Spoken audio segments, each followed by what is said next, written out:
So let's kind of talk about some of the restaurant related and dining related video podcasts and things that you do. I know you have a lot of depth in that area, and we've talked a bit about the whole restaurant industry and kind of what's happening now in a pandemic age.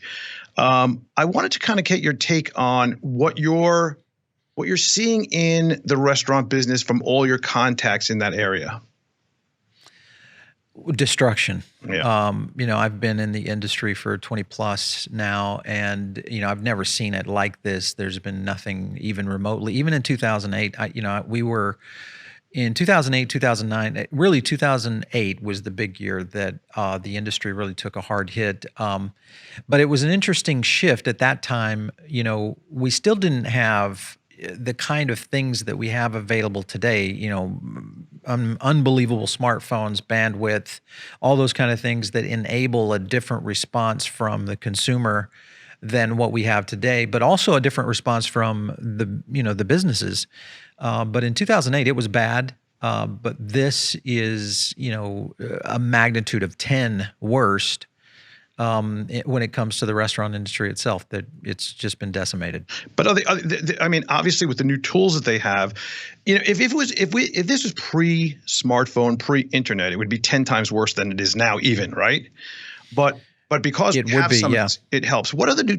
There's got to be some new trends and some things that the restaurants, like I'm not talking about the Paneras, I'm not talking about the McDonald's, I'm talking about the smaller mom and pops that obviously were probably, not raking in tons of money, banking it like crazy for years. Right. But, they kind of make the ends meet and all that. What are they able to transform?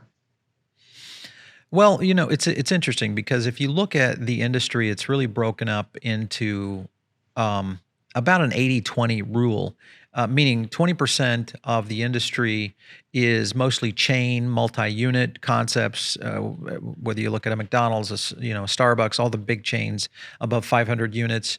And then the rest of the industry is these regional concepts or independents, meaning, independent operators, which make up the bulk of the industry. In fact, the largest percentage of the industry. So that's the area that's being hit the hardest. Now, within that group, there's a few subcategories that live inside that group. One is the everything from the cafe owner to the fine dining restaurant operator.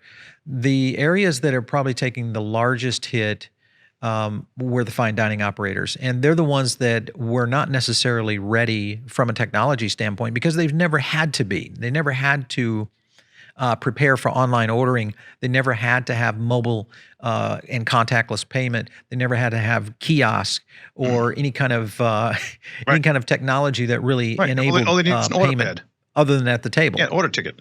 That was it. Yeah, it was just it was simple, easy, and that industry is the one that is probably taking the hardest hit. Fast casual, which is the category that really I would consider myself one of the leading experts in. That category is and for those listeners, that's a Chipotle, a Panera Bread. Those are the examples that are easily to understand.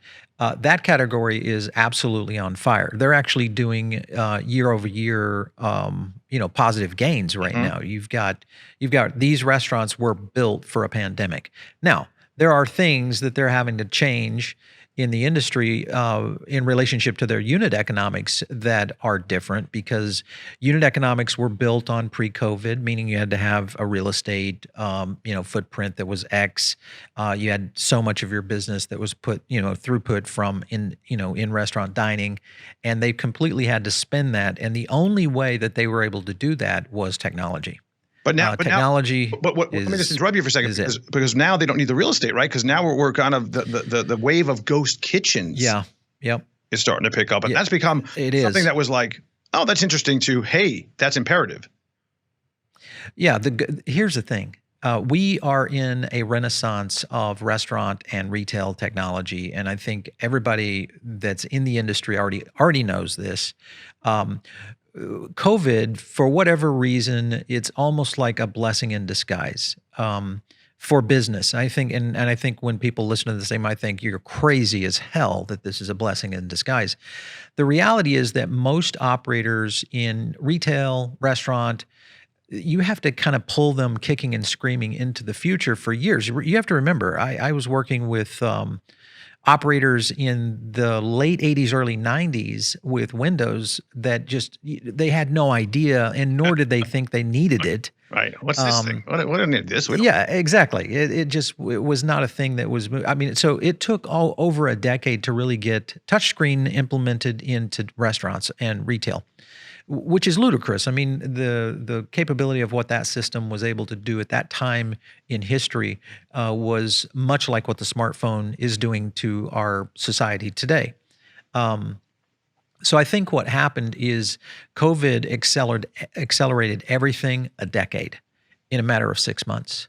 And I think that in itself has probably been something. Now, there are going to be some casualties. Don't get me wrong. The restaurant industry already is down from 15 million people employed to 9 million. Wow. They are already down from what was about 890,000 locations. They've lost what is estimated to be about 300,000 locations, most of which were mom and pops, fine dining restaurants, casual dining chains that weren't prepared for takeout and, to go and delivery.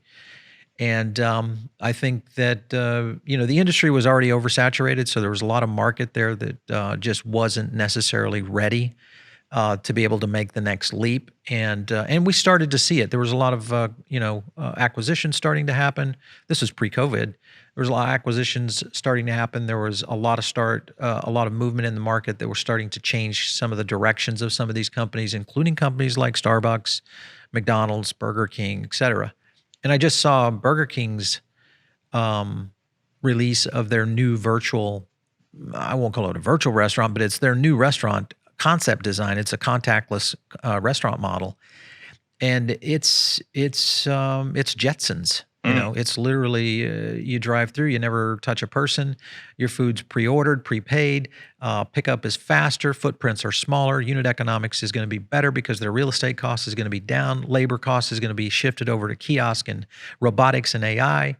I'm telling you, we are in an era where restaurants actually might become more profitable post-pandemic.